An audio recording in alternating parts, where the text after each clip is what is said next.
محبوب خداوند شدن از سان ز نماز است، بیرون شدن از گفتن شیطان ز نماز است.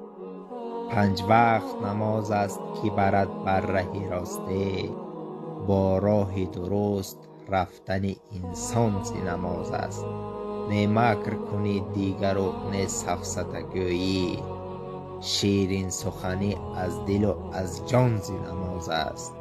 آن کس که کند تعریف و ایمان پس مسجد، سنجش قوی بودن ایمان ز نماز است.